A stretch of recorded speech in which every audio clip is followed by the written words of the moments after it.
video que estás a punto de ver no es una leyenda, no es un creepypasta.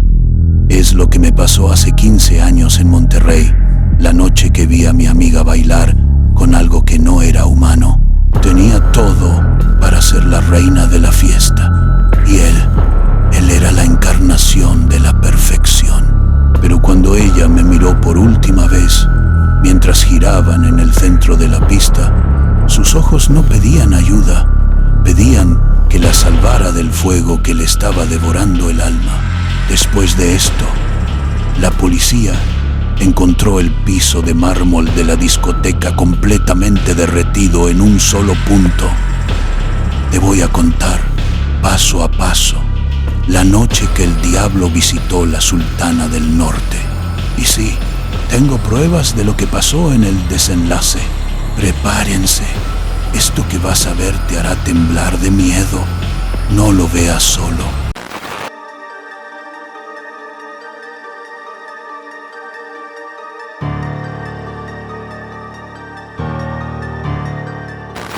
Recuerdo que era un sábado cualquiera, cerca de la medianoche, pero para mi amiga Ana no existía lo cualquiera. Para ella, cada noche era una alfombra roja, una oportunidad para confirmar una verdad que yo, Javier, apenas toleraba. Era la mujer más espectacular de Monterrey. Yo la acompañaba siempre. No por ser su pareja, jamás lo fui, sino por una mezcla de lealtad, un cariño profundo que rozaba la admiración y la incómoda tarea de ser su ancla en la realidad, la cúspide. El club nocturno más ostentoso y nuevo de la ciudad era nuestro destino, un lugar de cristal y neón que te hacía sentir en la cima del mundo si es que te gustaba ese tipo de ilusiones baratas. Apenas cruzamos la entrada, Ana hizo su ritual. Se detuvo, me entregó su bolso y se quedó inmóvil bajo la luz estroboscópica que rebotaba en su vestido rojo. Su diálogo interno era tan fuerte que yo casi podía escucharlo. Mírenme, soy la dueña de la noche. Mi propio diálogo interno era más sombrío. Por favor, solo que no se meta en problemas esta noche. Por favor, que su necesidad de ser el centro no nos arruine la velada. Buscamos una mesa en el segundo nivel que daba una vista de halcón a toda la pista de baile. Mientras Ana bebía su primer cóctel, mis ojos escanearon la multitud, intentando encontrar ese rostro que siempre la desafiaba, pero esa noche no había rival. La verdad era que Ana destacaba sin esfuerzo, y eso la hacía peligrosa. La hacía vulnerable a lo que ella consideraba su única némesis, el aburrimiento y la falta de un desafío a su nivel. El tiempo se arrastraba con el ritmo machacante de la música. Un par de jóvenes, de esos que confunden el dinero con la clase, se acercaron. Ana los despachó con una mirada glacial y una sonrisa que era más bien una mueca de superioridad. Javier, me dijo, su voz apenas audible sobre la base de la música, esto es un desierto. Nadie aquí está a mi altura. Me siento ridícula de haberme arreglado tanto para tan poca cosa. Su frustración era palpable. Ella no solo quería atención, quería una reverencia. Fue justo en ese instante de tedio, cuando el reloj del club marcaba exactamente las 12:47 a.m., que el ambiente cambió. No fue la música. De hecho, noté, con un escalofrío que me recorrió la espalda, que la música no había cambiado, sino que la gente a su alrededor se había aquietado. Era como si el volumen se hubiera bajado a un punto para escuchar algo más importante. Miré hacia la entrada principal, abajo, en el centro de la pista, y ahí estaba. No era un hombre, era una aparición. Alto, demasiado alto quizás, envuelto en un traje negro impecable, sin una sola arruga, que parecía absorber la luz en lugar de reflejarla. Su cabello era oscuro, peinado hacia atrás con una precisión casi geométrica, y su piel, de un tono oliváceo, brillaba sutilmente bajo el neón. Mis descripciones sensoriales se activaron inmediatamente. Pude olerlo incluso desde el segundo piso. No era un perfume, era algo más puro, algo que olía a incienso caro y, extrañamente, a ozono, ese olor metálico que queda después de un relámpago. Era una fragancia demasiado nítida para un lugar tan saturado. El diálogo interno de Ana debió ser un huracán, porque su mano se apretó con tanta fuerza en mi antebrazo que sentí cómo sus uñas se clavaban en mi piel. ¿Quién es? ¿De dónde salió? Su vanidad acababa de encontrar su desafío, su némesis o su destino. El hombre no miró a nadie más. Caminó por la orilla de la pista con una lentitud deliberada, una elegancia tan exagerada que resultaba antinatural. Cada paso era una declaración de propiedad, y a diferencia de todos los demás, él no buscaba a la chica más hermosa. Parecía saber exactamente dónde estaba. Sus ojos, los noté cuando pasó brevemente bajo una luz blanca, eran de un color indefinible. No eran negros, sino de un ámbar profundo, casi rojizo, y tenían una intensidad que te hacía sentir completamente expuesto. Se detuvo justo debajo de nuestra mesa.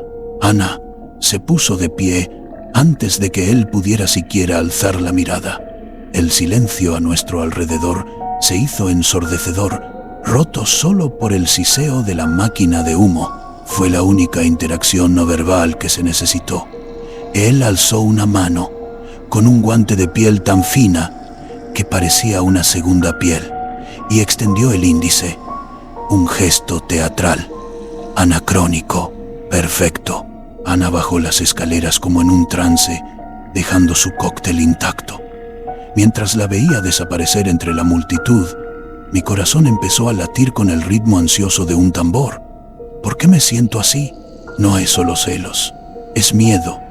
Un miedo frío, primitivo, como si acabara de entregar a mi mejor amiga a un depredador que no tiene rival. Intenté racionalizarlo. Es solo un hombre bien parecido, Javier.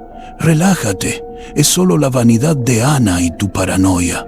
Pero el olor a ozono que ahora flotaba alrededor de nuestra mesa, mezclado con la humedad de mi frente, me decía que estaba equivocado. Estaba terriblemente equivocado. Y la noche apenas comenzaba. La cúspide ya no era un club, era una arena. Y el partido se jugaría con el alma de Ana como premio. Yo solo podía ser un testigo impotente. ¿Estás listo para lo que viene? Te leemos. Déjanos saber en los comentarios. Desde mi posición privilegiada, ahora sentía el peso de la observación. No solo yo miraba. Todo el club se había convertido en un solo ojo gigante que devoraba a la pareja en la pista. El hombre, a quien luego escuché que alguien llamó Ricardo, no bailaba. Él se movía con una precisión que desafiaba la física del cuerpo humano. Ana, que era una bailarina natural y fluida, a su lado parecía rígida, casi como una marioneta que había encontrado a su maestro, o peor, a su dueño. El diálogo interno era una tortura. ¿Por qué no puedo dejar de mirar? Hay algo mal en el movimiento de sus hombros, en cómo su cuerpo se dobla. Es demasiado perfecto. Me obligué a beber mi vaso de agua para mojar mi garganta seca. El hielo no ayudó. Sentía un calor seco que venía de abajo, un calor que el aire acondicionado de la cúspide no podía combatir. La intensidad de su baile no decayó. Eran las 1:30 a.m. y Ricardo no había sudado una gota, no había movido un músculo facial. Su expresión era de un absoluto, tedioso control. Ana, en cambio, estaba radiante, sus mejillas enrojecidas, sus ojos fijos en los de él. Vi en su rostro algo que nunca había visto: sumisión, su vanidad, Ese muro impenetrable de arrogancia se había derrumbado por completo. Ahora solo existía el deseo de complacerlo. Me levanté de la mesa. La decisión de bajar y sacarla de ahí era ahora imperativa. Tengo que ir por ella, decirle que es suficiente, que su maldito desafío está ganado. Pero mis piernas no respondían. Estaba clavado en el piso, paralizado por la misma fascinación que mantenía a Ana presa. Mientras se acercaban a mi lado de la pista, pude notar más detalles sensoriales aterradores. La gente a su alrededor retrocedía sutilmente, no por respeto, sino como si la pareja emanara una especie de campo de fuerza repulsivo. El olor a ozono se había intensificado, pero ahora se mezclaba con algo más pesado, más antiguo. Un olor que mi mente, desesperada por la normalidad, catalogó como azufre. Ana y Ricardo giraron en un movimiento tan rápido que sus cuerpos se volvieron una mancha de color rojo y negro. Por un microsegundo, sus manos se soltaron y vi la palma de Ana. Tenía una marca rojiza, casi incandescente, como la quemadura de una plancha, y no era una herida de roce, sino una impresión. Un pánico silencioso me hizo jadear. Se está quemando. Mi diálogo interno se volvió un grito ahogado. Ana, mira sus pies, mira por Dios sus zapatos.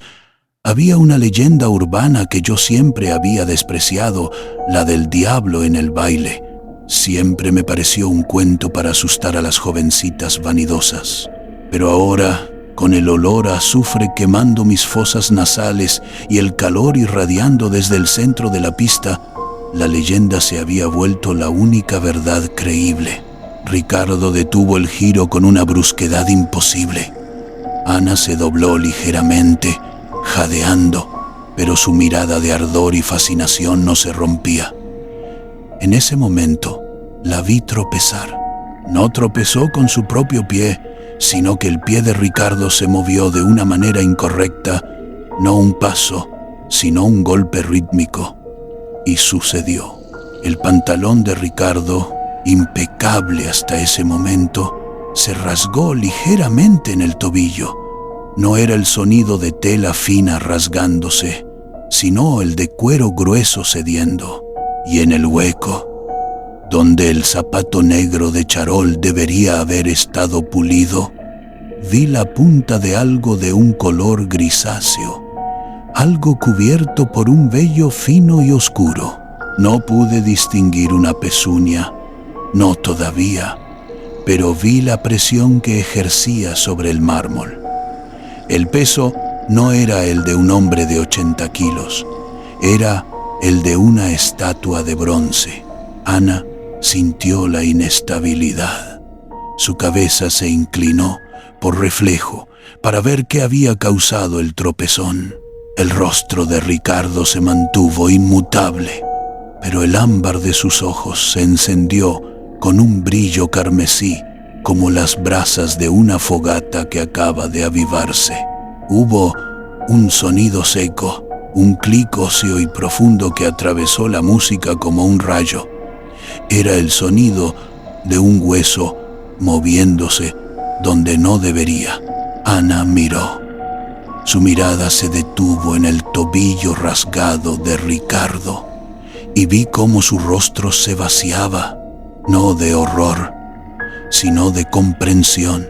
Era la comprensión de lo imposible, la comprensión de que había puesto su mano en la mano del infierno y le había cedido el control. Su grito no fue de pánico, fue una nota aguda, estrangulada, que se cortó a sí misma como un cable que hace cortocircuito. Su cuerpo se desplomó, pero no cayó al suelo. Ricardo la sostuvo con una sola mano, su agarre firme y terrible. El pánico colectivo comenzó a gestarse, como una ola que aún no rompe. La gente de la pista se giraba, sintiendo la anomalía. Yo, desde arriba, Vi el final acercándose con una lentitud desesperante. Ricardo me miró directamente a mí, y en ese instante, en ese par de ojos dorados y rojos, leí el mensaje. Eres solo un testigo, Javier, y tu impotencia es mi entretenimiento. El calor ahora era insoportable. Era como si la puerta de un horno se hubiera abierto justo debajo de ellos, y el aire olía a magma y a sal en descomposición. ¿Hay algún detalle que hayas notado y que otros no? Déjanos saber en los comentarios. El grito estrangulado de Ana fue la mecha. Ricardo, sosteniéndola con una facilidad insultante, apretó su cuerpo contra el de ella. Ya no bailaban. Era una posesión silenciosa en medio del caos que se desataba a cámara lenta. Mi parálisis se rompió por un impulso de adrenalina pura. Grité su nombre, Ana, con una voz ronca que se perdió inmediatamente en el estallido repentino de la multitud. La gente, finalmente liberada de la fascinación, empezó a empujar, a gritar, a correr. Era el pánico visceral de quien acaba de ver algo que rompe las leyes de la naturaleza. Ricardo sonrió. Fue la primera y única vez que movió los labios. No fue una sonrisa humana, fue una fisura en un rostro de mármol. Y al hacerlo, el hedor a azufre se liberó en una explosión violenta. Sentí la ráfaga de aire caliente, como si un soplete me hubiera rozado la piel a 20 metros de distancia. El final fue rápido y terrible. El pantalón de Ricardo, ya rasgado, se abrió por completo, y allí, visible para mí y para cualquier otro que no estuviera huyendo, estaba la pezuña. No era una pata de cabra peluda de cuento de hadas. Era algo más sólido, negro y reluciente, como el casco de un caballo de obsidiana, pero con una hendidura central que parecía palpitar. Y bajo esa pezuña, el mármol blanco y pulido de la cúspide empezó a humear. Un sonido, el sonido más escalofriante de toda la noche. El siseo de la roca fundiéndose. El mármol no se rompió, se disolvió alrededor de la pezuña como cera al rojo vivo. La figura de Ricardo se inclinó sobre Ana, y en ese contacto final, el traje negro pareció encenderse. No eran llamas, sino una luz interna, un brillo carmesí que duró un segundo, y luego el vacío, un repentino, absoluto vacío. El hombre y el cuerpo inconsciente de Ana cayeron en el agujero que se había creado en el mármol derretido. Pero no fue una caída de un cuerpo en un pozo, fue una implosión. Los vi desaparecer en un punto que se encogía y se cerraba con una velocidad imposible, dejando atrás solo una columna de vapor acre. Me abrí paso entre la histeria. La gente tropezaba y gritaba, pero mi atención estaba fija en el punto donde habían estado. Cuando llegué, el piso estaba frío. El mármol blanco tenía una mancha circular de 1 metro de diámetro, completamente negra. El borde era irregular, burbujeante, como si la superficie hubiera sido quemada con un láser de potencia industrial, y en el centro había una concavidad perfecta, un hueco de 5 centímetros de profundidad. Entonces la vi. Ana estaba tirada a un lado de la mancha negra, arrodillada, pero sin reaccionar. Su vestido rojo, su cabello perfectamente peinado, todo seguía en su sitio. Pero cuando la levanté, mi mente intentó negar lo que mis ojos y mis manos sentían. Su piel, el rostro, los brazos, y sobre todo el hombro que había estado en contacto con Ricardo, estaban pálidos, casi translúcidos, como el papel mojado, pero en su clavícula, justo debajo del escote, había una marca, una quemadura de tercer grado, profunda, en forma de un símbolo que reconocí de inmediato por grabados antiguos. La marca de una herradura rota. Mi diálogo interno se hizo un eco. Es real, es real, es el diablo. Y vino por su vanidad, pero también la dejó aquí para que fuera su testigo. La llevé en brazos fuera del club, en medio del caos de las luces de emergencia y las sirenas que llegaban. Nadie quería hablar. La policía llegó y solo vieron un grupo de jóvenes histéricos en un club con un agujero inexplicable y una chica en estado de shock. Ana no tenía pulso, pero respiraba de forma superficial y errática. En el hospital, los médicos hablaron de un colapso nervioso catastrófico y quemaduras inexplicables de origen químico o eléctrico, pero no podían justificar la forma de la herida. Ana estuvo en coma inducido por casi un mes.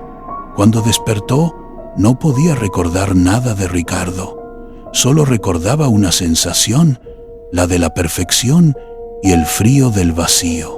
Hoy, 15 años después, Ana vive una vida sencilla en un pueblo de Jalisco.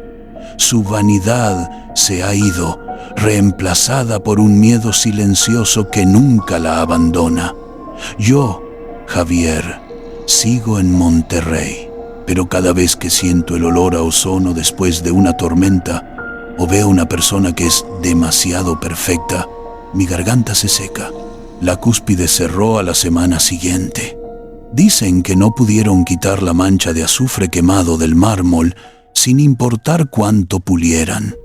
La cerraron y la vendieron. Pero cualquiera que pase por ahí, por el edificio abandonado, puede sentir el calor seco que irradia del suelo. Un calor que no viene de las tuberías, sino de la profundidad. Un recordatorio aterrador de que algunas leyendas no son mitos, sino advertencias que ignoramos a nuestro propio riesgo, especialmente en la búsqueda de la belleza y la atención. Y que hay bailes en la noche de Monterrey que es mejor nunca aceptar. Si te gustó este video, dale me gusta y compártelo para más historias como estas de terror, y no olvides suscribirte, porque si no vas a chupar faros.